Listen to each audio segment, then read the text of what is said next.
Avec Parcoursup, il y a une grosse opacité sur les critères qui sont utilisés par les universités quand elles trient leurs candidats.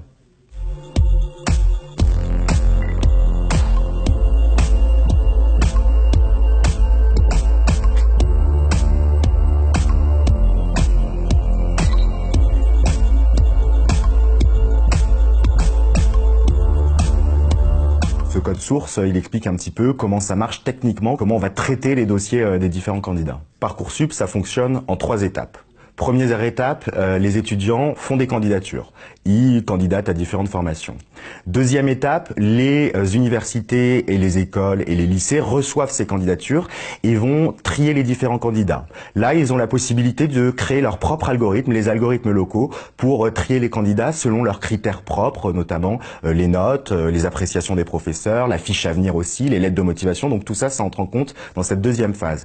Et la troisième phase de Parcoursup, c'est le moment où on va envoyer les propositions aux candidats. Et juste avant d'envoyer les propositions aux candidats, il y a un petit algorithme qui va tourner et qui va retrier encore la liste sur 2 critères. Donc le premier critère, c'est savoir s'il y a suffisamment d'étudiants boursiers. Et le deuxième critère, c'est savoir si nos candidats sont bien de la zone géographique de la formation. Donc Parcoursup ne trie pas sur des critères académiques les candidats, mais par contre, il y a bel et bien des critères plutôt sociaux qui vont être pris en compte pour trier les candidats.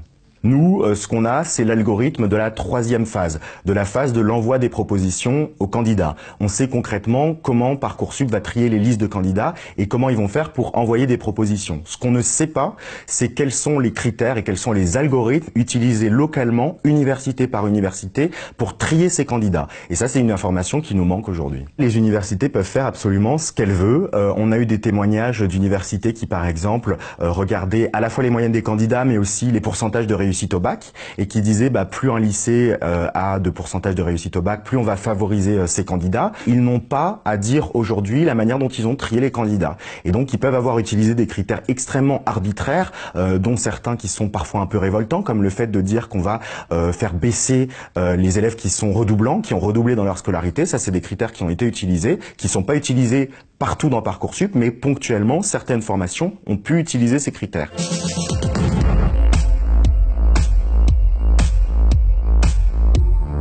C'est une nouveauté qui a été apportée par Parcoursup. Comme les candidats ne classent plus leurs vœux et comme un même candidat peut avoir plusieurs formations, on n'a plus d'algorithme d'affectation qui vient faire le lien entre les candidats et les formations. On va prendre un exemple très concret.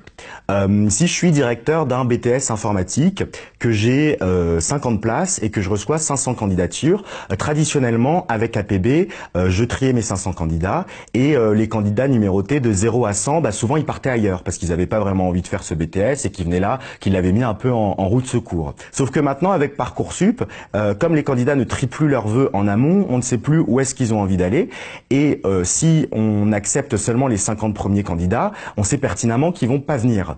Et donc on va être obligé d'attendre qu'ils nous disent non je viens pas pour accepter les 50 candidats suivants qui eux non plus ne vont pas venir et donc une semaine plus tard on va accepter les 50 candidats d'après et ça va être un processus très long pour remplir mon BTS informatique.